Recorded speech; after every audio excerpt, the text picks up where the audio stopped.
Recording is on.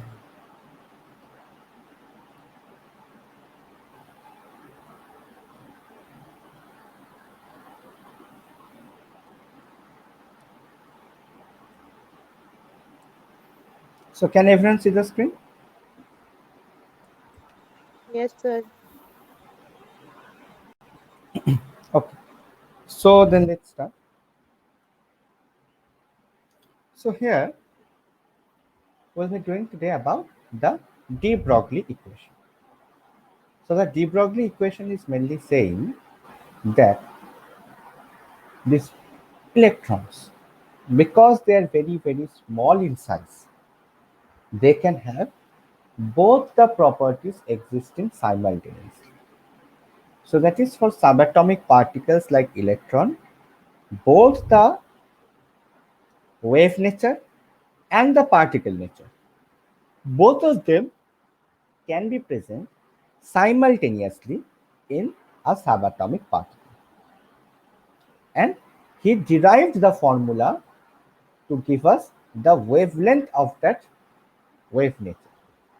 The equation is known as the de Broglie equation, where lambda is known as the de Broglie wavelength.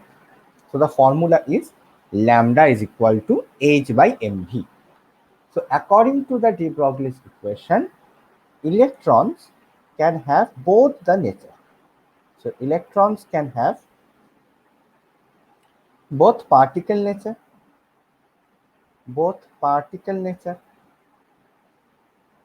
as well as the wave nature. So they can have both particle as well as the wave nature.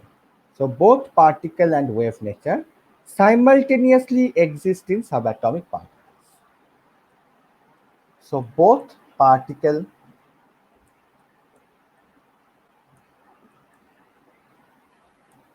and wave nature simultaneously exist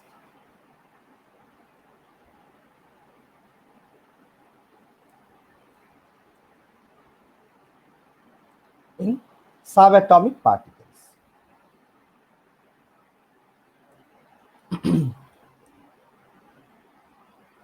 like electrons, protons, etc.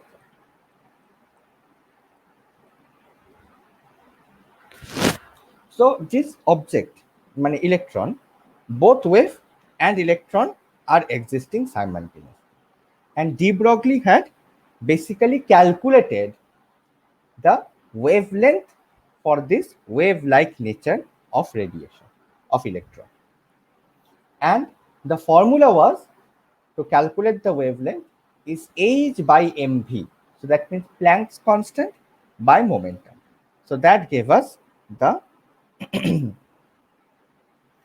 de Broglie's wavelength. Okay. Now let us see J, how can we calculate the wavelength of an electron using the de Broglie's equation. So calculating the wavelength of an electron using the de Broglie's equation. Okay. See, calculation of de Broglie's wavelength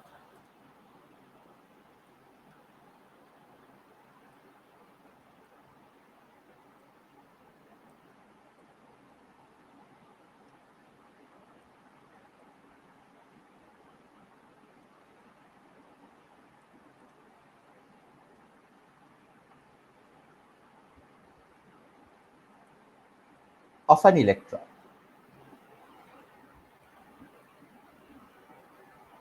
So let us calculate the wavelength. See, what is the mass of an electron? What is the mass of an electron? The formula is lambda is equal to h by mv. Lambda is equal to h by mv. So the mass of electron is given. We already know the value 9.1 into 10 to the power of minus 31 kg. What is the velocity of an electron? What is the velocity of an electron? If you are getting this as a sum, then the value of mass, velocity, all these things will be given to you in the numerical question itself. Velocity of electron, that is basically 2.3 into 10 to the power of 6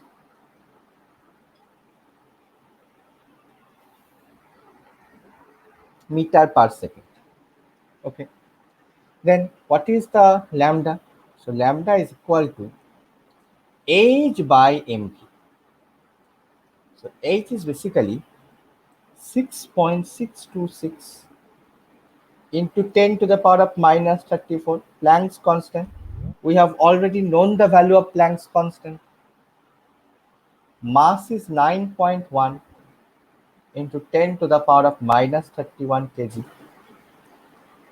into the velocity is 2.3 into 10 to the power of 6.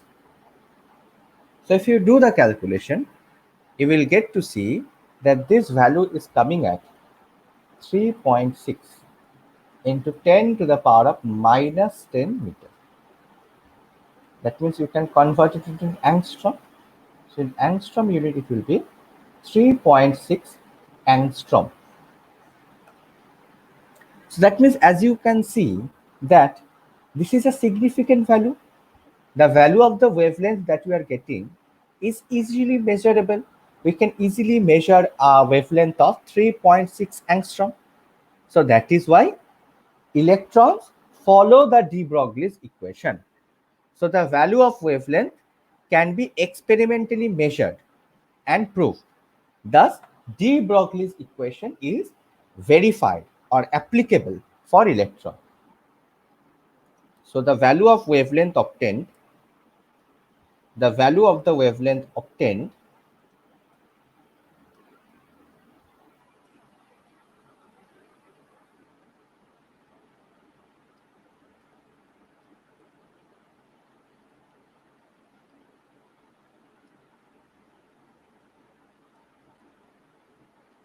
can be experimentally proved or experimentally determined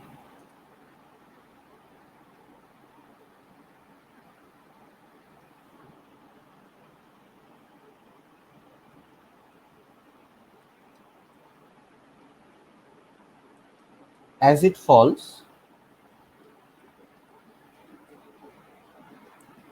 on the X-ray region.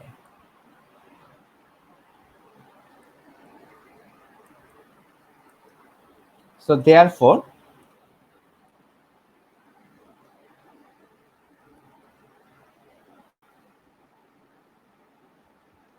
de Broglie's equation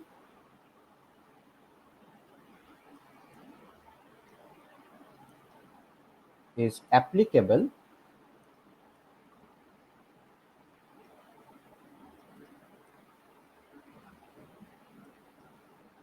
to electrons. So the value of the wavelength that we are getting is being experimentally determined because it is falling in the X-ray region. So we can measure down this value. Now, why does the macroscopic particles, that is the everyday objects that you are seeing around us, why do they not follow the de Broglie equation? Why does only the subatomic particles, that is electron, protons, neutrons, why do only subatomic particles follow the de Broglie equation? And why does the macroscopic particle does not follow de Broglie's equation? So let us see about that. So application of de Broglie's equation to macroscopic particle. Application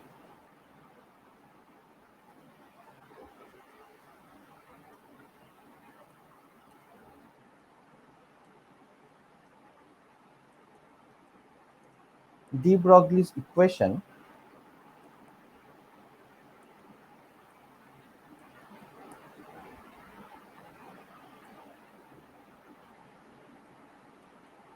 to macroscopic particle. Application of de Broglie's equation to macroscopic particle. So here, suppose you are taking an object. Macroscopic means things that can be seen without microscope. Okay, that means large objects. Macroscopic means objects that can be seen without the help of microscope, meaning large objects that we are seeing around us. So let us consider a ball which has a mass of 5 gram. Mass is 5 gram. And the velocity is 10 centimeter per second. 10 centimeter per second. So what is the lambda in this case? Lambda is equal to h by mv. H by mv, right? So that is equal to 6.626 10 to the power of minus 34 divided by 5 into 10. So you are getting the value at, if you calculate it, you will get the value at 1.32 into 10 to the power of minus 35 centimeter. 1.32 into 10 to the power of minus 35 centimeter. So as you can see that this value is very, very small. It's very, very small. So the value of the wavelength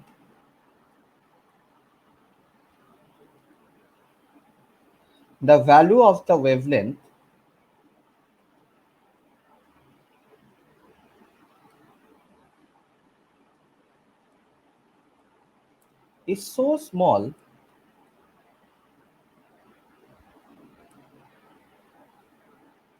that it cannot be measured, because we cannot measure such a small value. It is not falling in any of the spectral region. So it cannot be measured.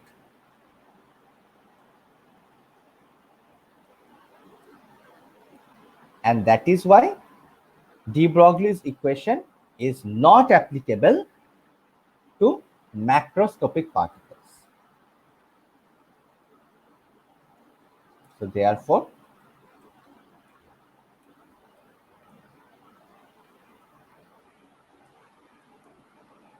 de Broglie's equation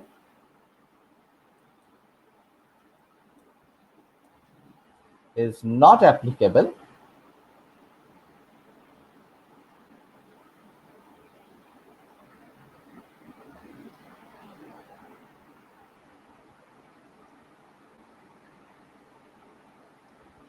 to macroscopic particles.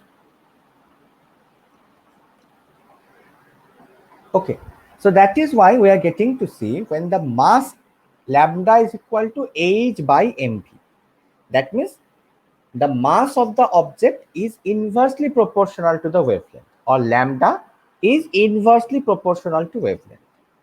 So for small objects like electron and proton, because the mass of the object is very, very small, for electron the mass is very small, for proton is also very small, that is why the value of the wavelength is significant. We can measure it, and hence we are saying that de Broglie's equation is applicable. Whereas in a macroscopic object means everyday things that we are seeing around us. There we are getting to see, because the mass is very high compared to that of electron, so this wavelength, the value of the wavelength is becoming very, very small. Mathematically, the value of the wavelength is becoming so small that you cannot even measure it. I told you last day, mathematics will always give you an answer. Like it says, mathematics says parallel lines meet at infinity. Mathematically, parallel lines meet at infinity. But if you want to measure that infinity, that you cannot do. So that is why physically it means, the physical significance of that statement means the parallel lines never meet each other. But the mathematical answer is parallel lines meet each other at infinity. But the real life answer is parallel lines never meet each other. Here also, we are getting to see that numerically, the value of the wavelength is a very, very small amount. But in real life, physical significance is what? Physical significance is that the value, because it is so small, we cannot even measure it. So that is why we say that de Broglie's equation is not applicable for macroscopic particles. So this concept is only applied to microscopic objects like electrons, protons, and others. So what does this de Broglie equation say? That in these microscopic particles, both the wave nature and the particle nature are becoming prominent, and both of them are existing simultaneously. So this is the statement of de Broglie's equation, that both the wave and the particle nature simultaneously exist inside a subatomic particle. And this is only known as the wave particle duality, because both of them are existing. So it is known as the wave particle duality. Okay. So am I clear to everyone? Is it clear to everyone, the de Broglie's equation? Please let me know.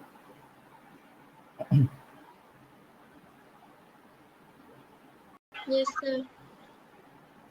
Okay, then let us find out the relation between kinetic energy of an electron and the de Broglie wavelength.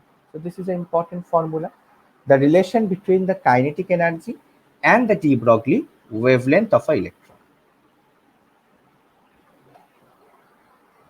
By the way, how many are there in the class? Please tell me.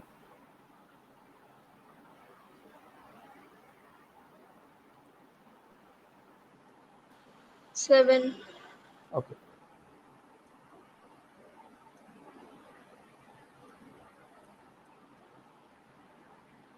Relation between kinetic energy of an electron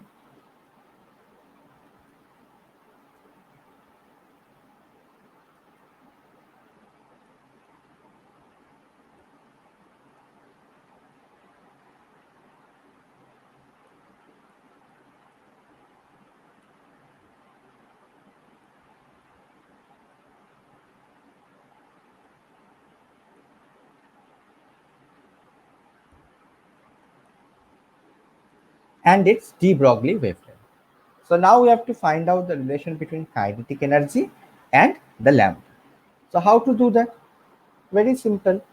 And just you have to do the derivation like physics. So lambda is equal to h by mp. So this is the formula, the only formula that you know till now. So what is the formula for kinetic energy in physics? You must have done. So what is the formula for kinetic energy? Half mv square. Half mv square. So let us make mv as the subject of equation. So we can say that mv is equal to h by lambda. mv is equal to h by lambda. Now our target is to bring half mv square on the left hand side. So for that, what we do is we square both the sides. So let us write squaring both sides.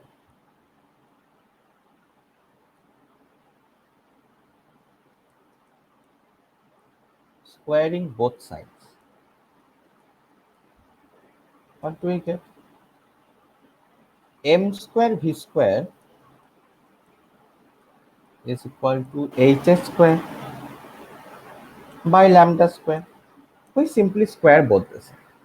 Now our target is half mv square, and on this side we have got m square v square. So what we'll do is we'll bring one m to the right hand side. So we can write that mv square is equal to h square by m lambda square.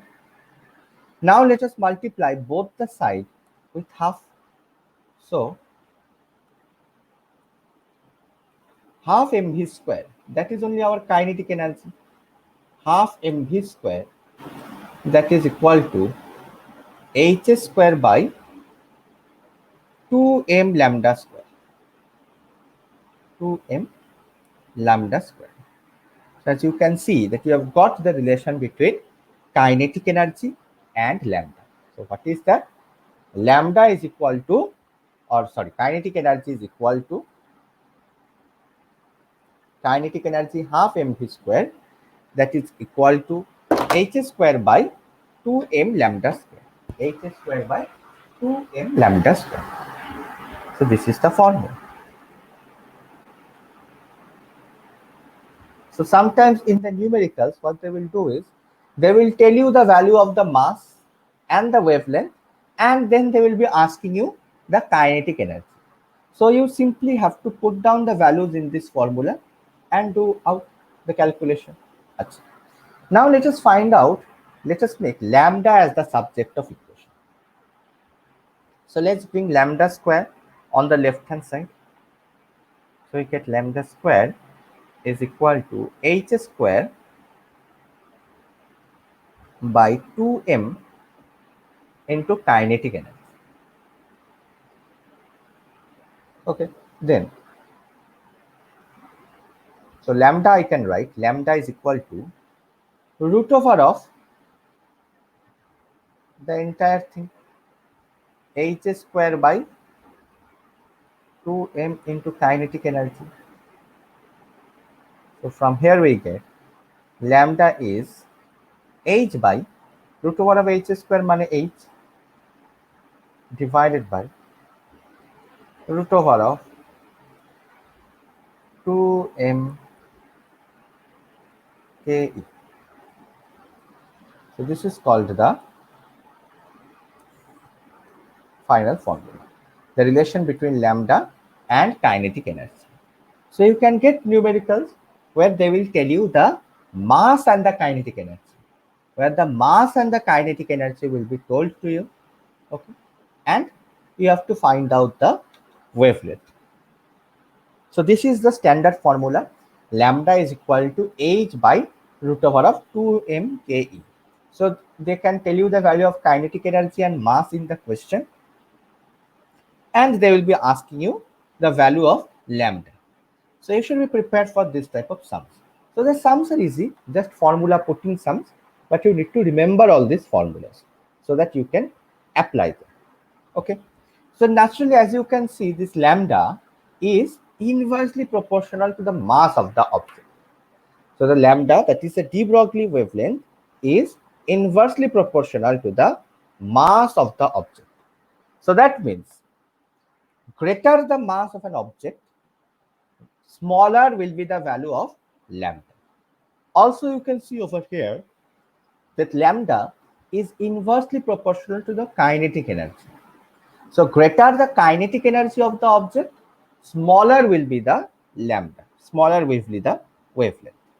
Okay, so that's it. Am I clear to everyone? Is it understood by everyone? Please let me know.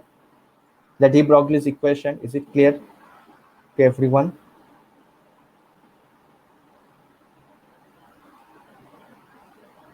Have you understood the de Broglie's equation? Please let me know.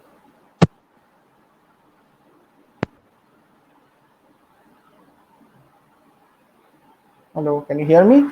Can everyone hear me? Can everyone hear me? Yes, sir. Full clear to? Yes.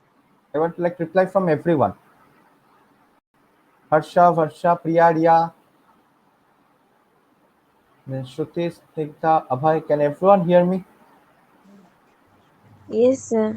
Sir, Okay, so then like, is this de Broglie clear to everyone? Yes. Okay, then we'll be moving on to the Heisenberg. De Broglie is very easy. Just you have to know that formula, and understanding that is also easy. De Broglie is easy.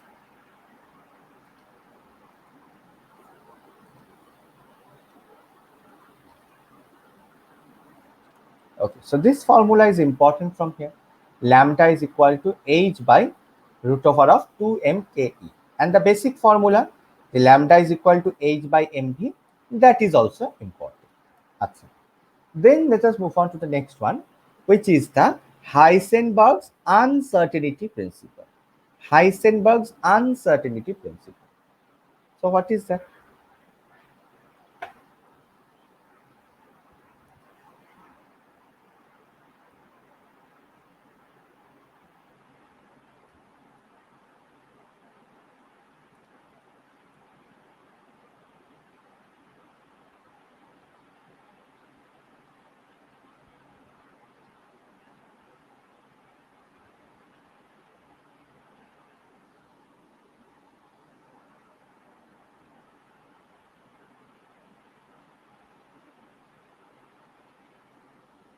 Heisenberg's uncertainty principle.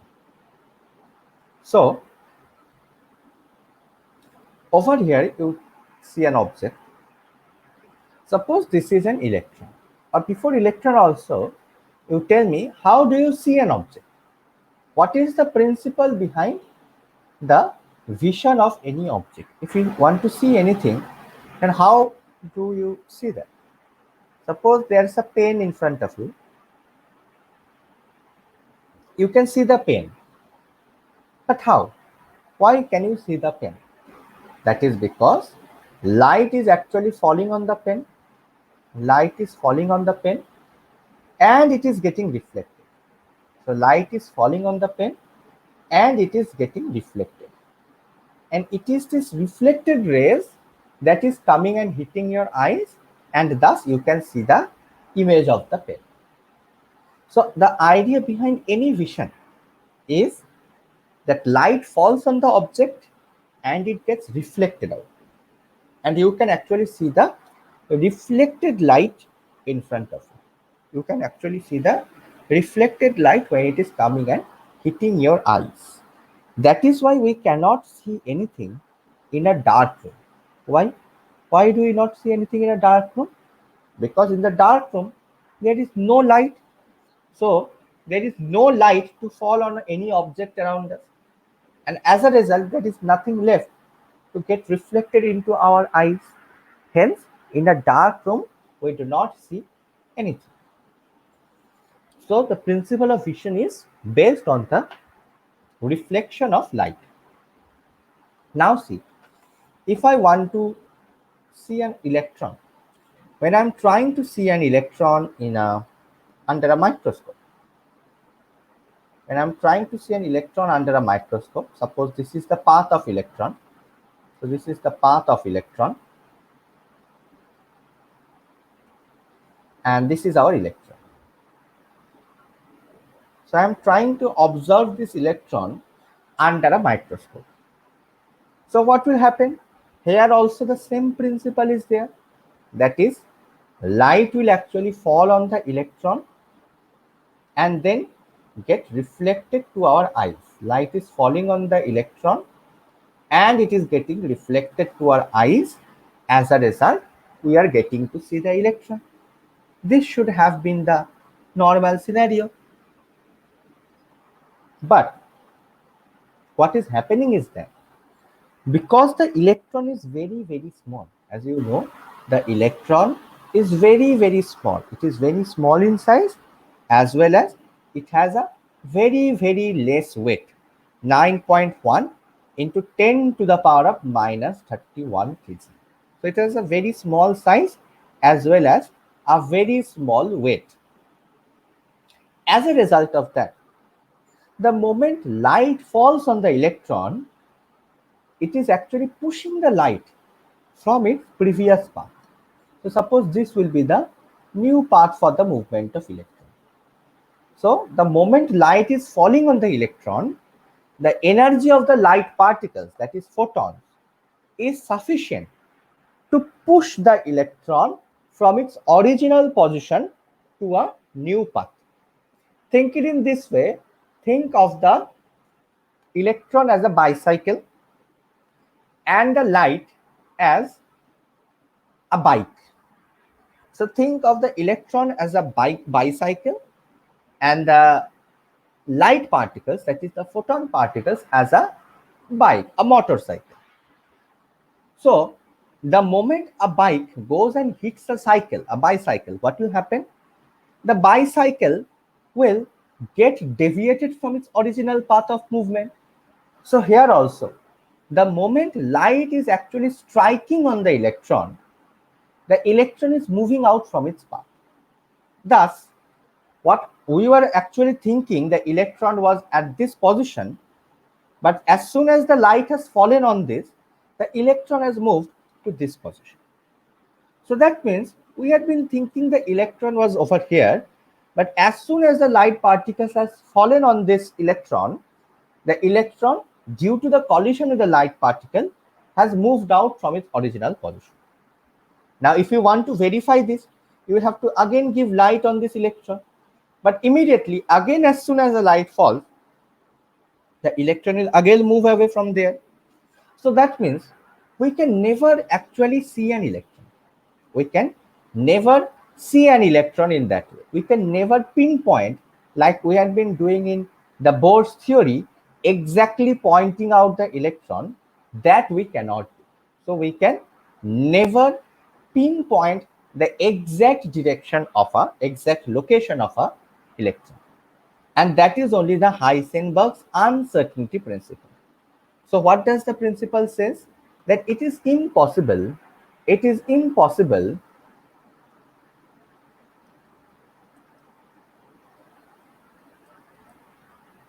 it is impossible to determine the position and momentum to determine the position and momentum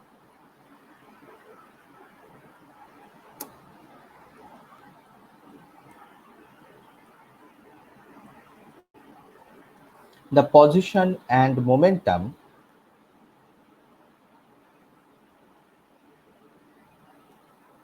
of a subatomic particles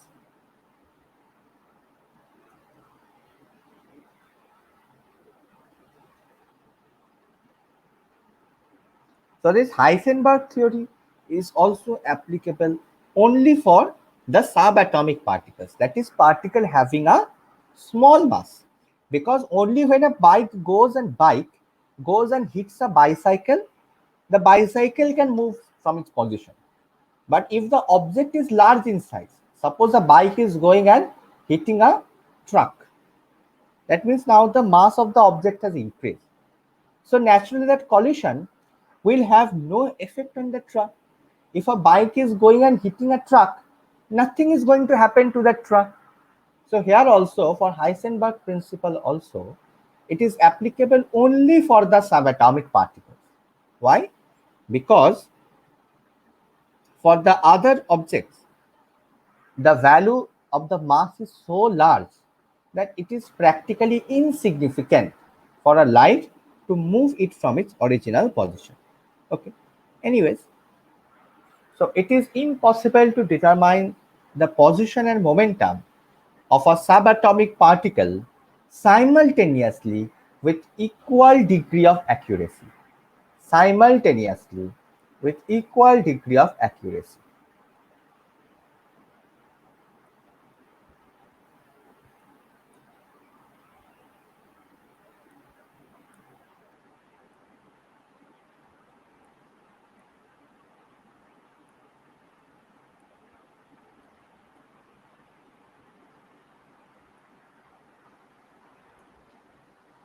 So we cannot determine it simultaneously with equal degree of accuracy. If we want to determine the momentum also, the electron after hitting this, the photons after hitting this electron, the momentum of the electron has actually increased, the velocity has increased. So that means we can even not determine the momentum as well. So determining the position and momentum of an electron, or for that matter any subatomic particle, is impossible. And if we want to do it, there will always be error in our calculation. So what is that error? The error is delta x into delta px, delta x into delta px, that is always greater than h by 4 pi. So the error in our calculation will always be greater than the value of h by 4 pi. So even if we want to do it, error will come in our calculation. And that error value will always be greater than h by 4 pi. So what is over here delta x? Delta x is basically the error in calculating the position, uncertainty in the determination of position of a particle. So delta x is the uncertainty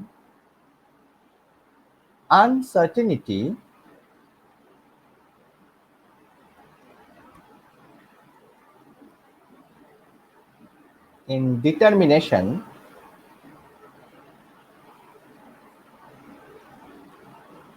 of position of a particle. Uncertainty in the determination of position of a particle.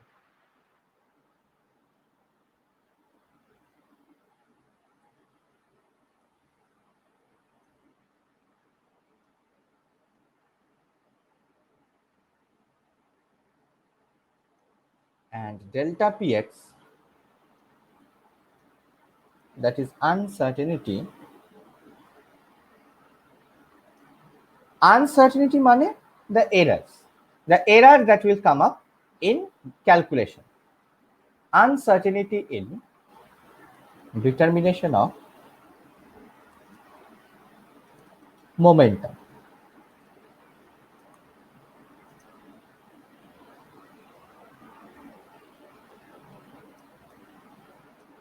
Of a particle.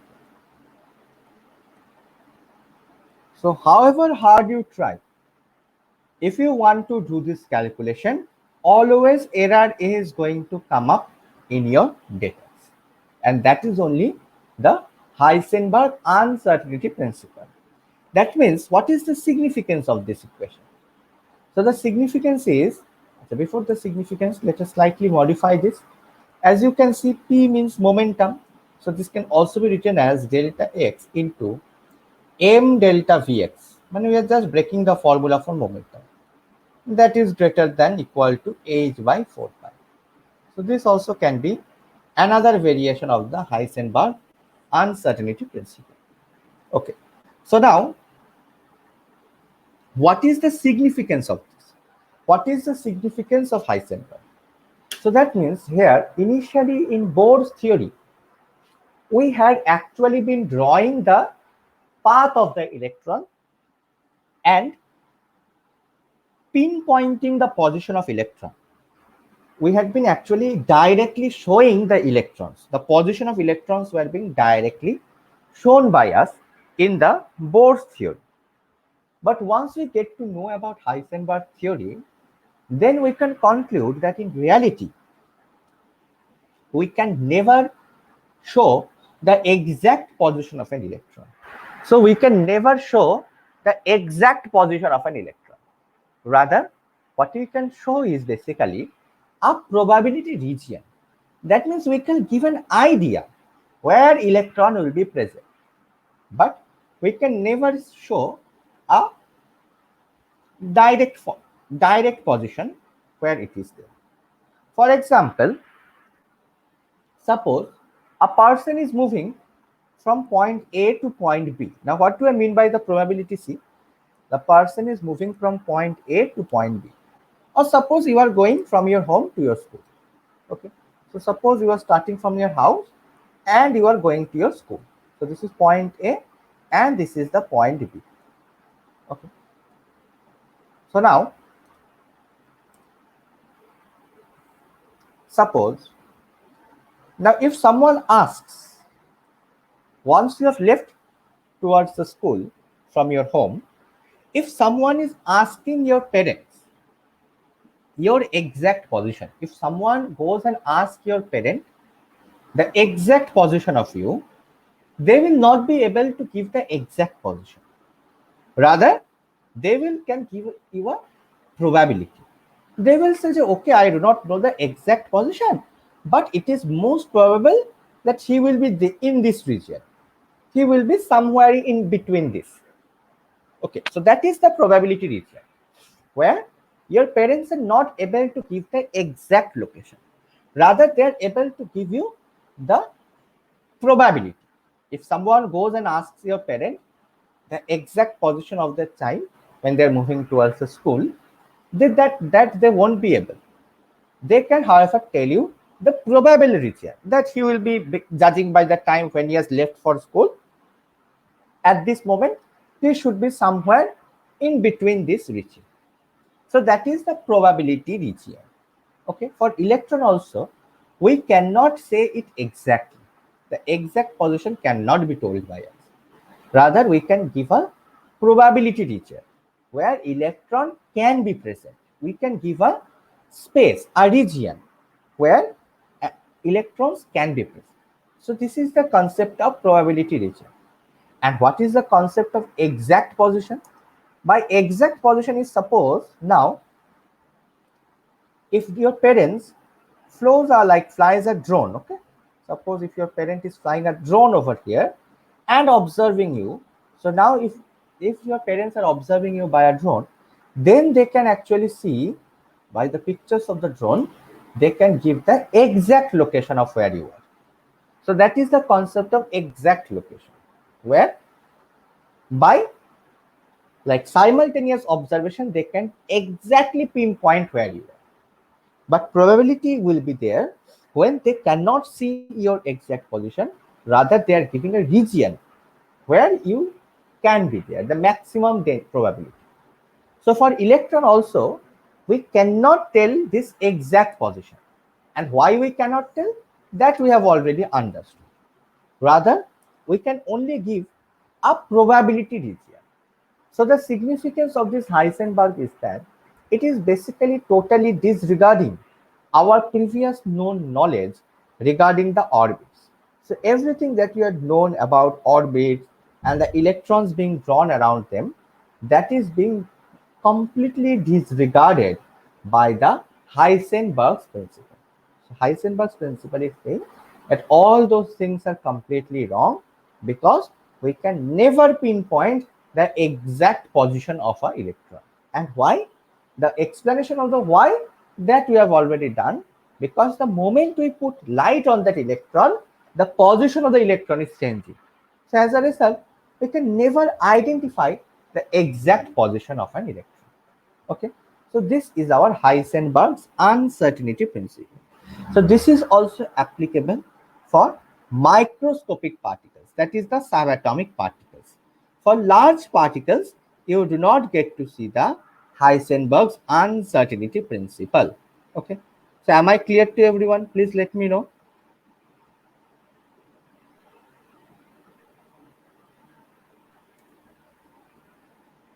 Is it clear to everyone?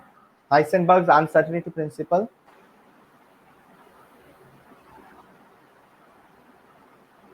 Yes, sir. Okay, so then we'll be moving on to the Schrodinger wave equation, which is the quantum mechanical model of an atom. Now, this topic you do not have the quantum mechanical model, that is the quantum mechanics. It's a topic of physics and chemistry, which requires many advanced mathematics. So, for that, you do not have this quantum. You just need to know the results of quantum. The results that we get by solving a quantum equation, you need to only focus on the results. We do not have the solving of the quantum equation under the class 11, 12. For that, you have to move on to much more higher classes in order to learn about them. So here we'll be just focusing on the result of this equation.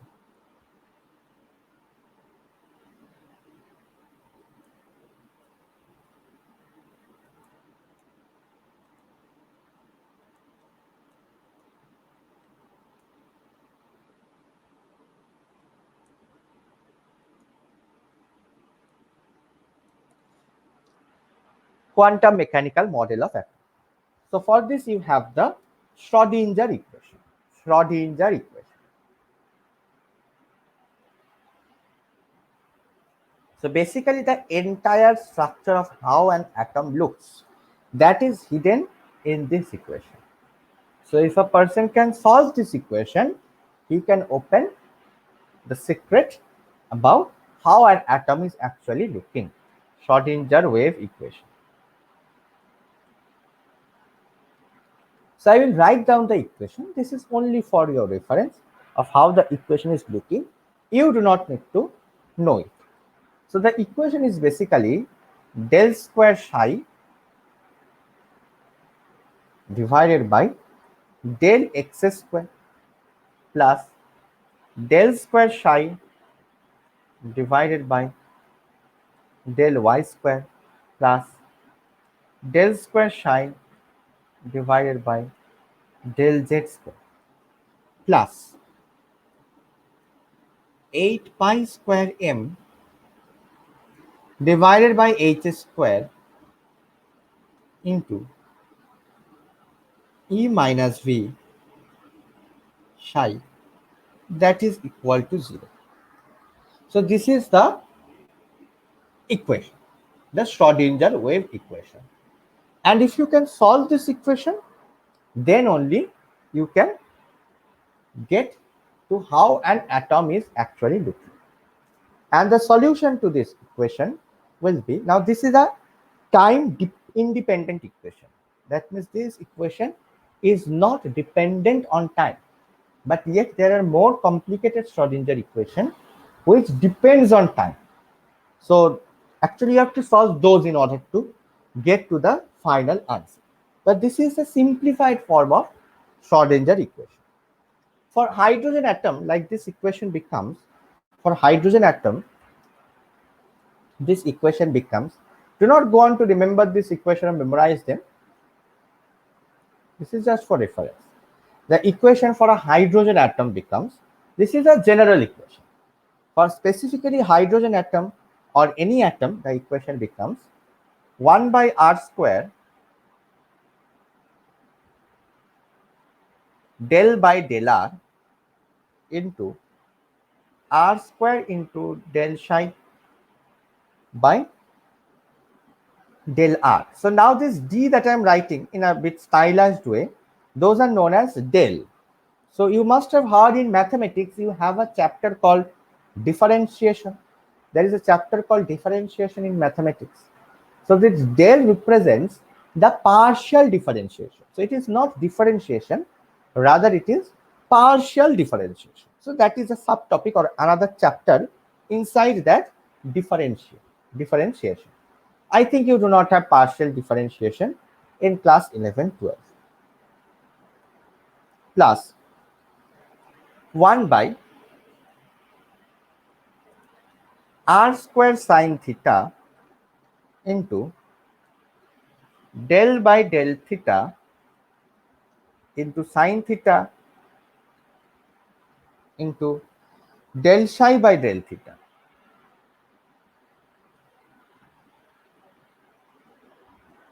plus 1 by r square sine theta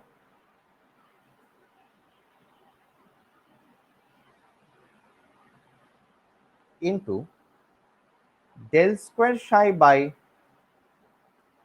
del phi square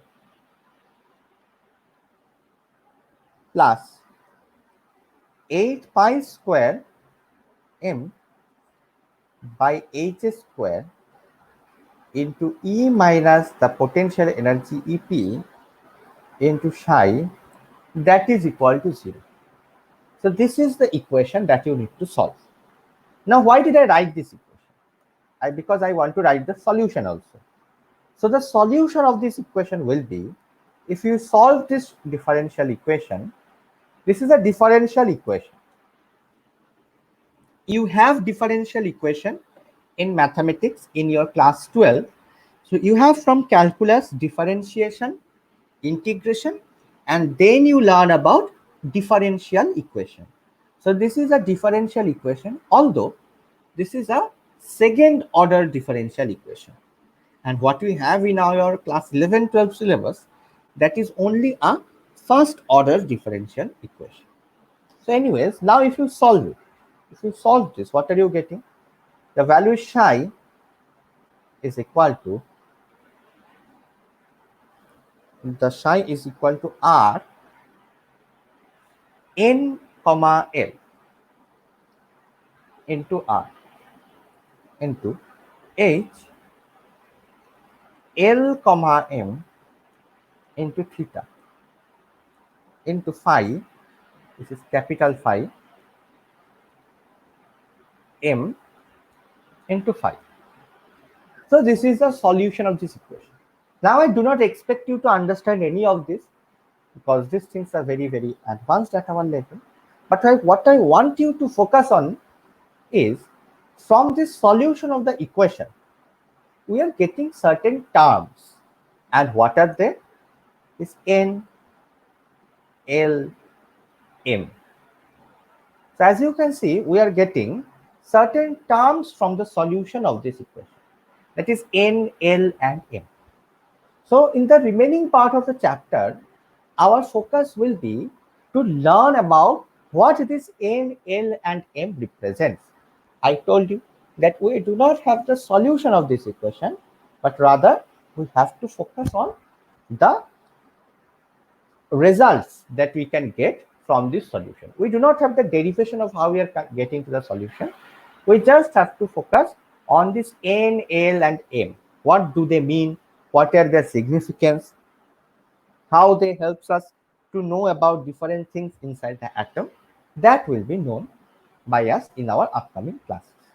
So these things are known as the quantum numbers. So these are known as the quantum numbers.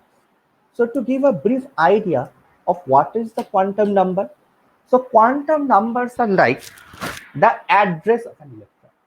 So ultimately we are getting, I told you that if you can solve the Schrodinger equation, then the solution actually gives you everything that you need to know about the atomic structure.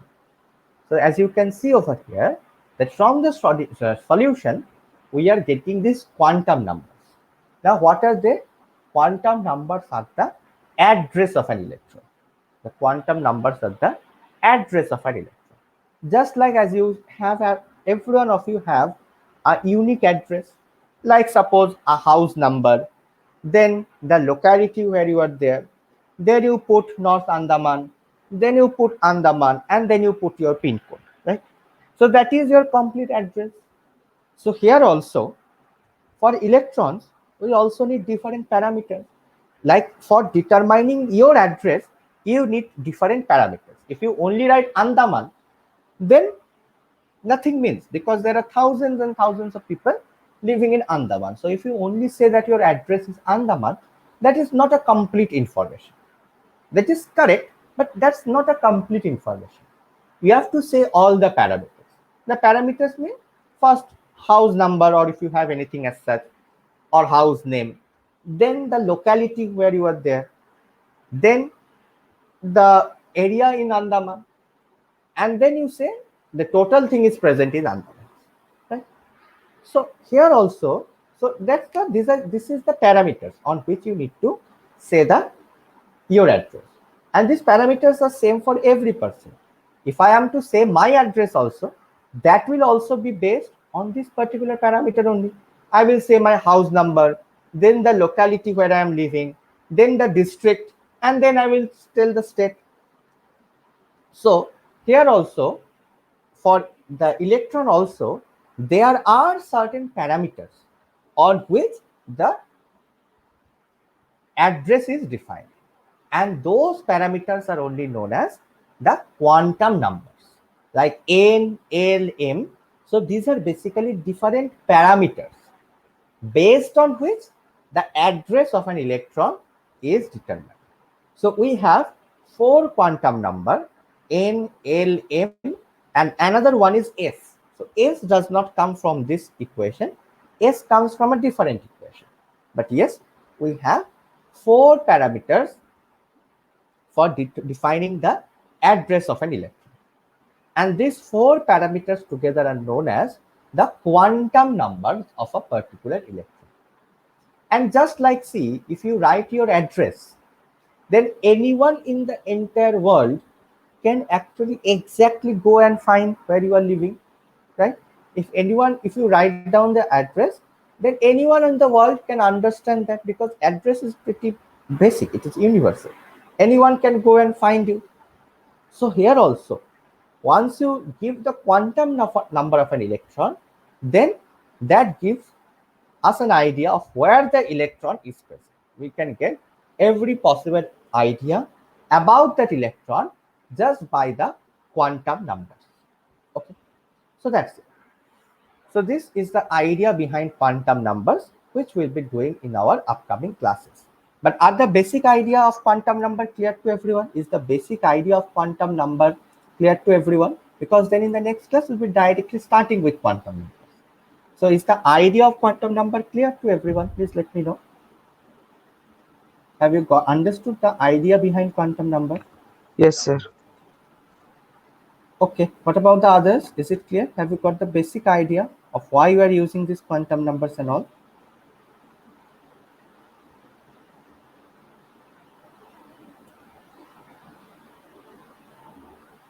So no response. So please respond in the class. Otherwise, how to understand whether you are listening or not? Anyways, so then Yes, I'll sir. be ending it over here only today. And in the next classes, we'll continue with the quantum numbers. So then bye everyone. I'm disconnecting the call.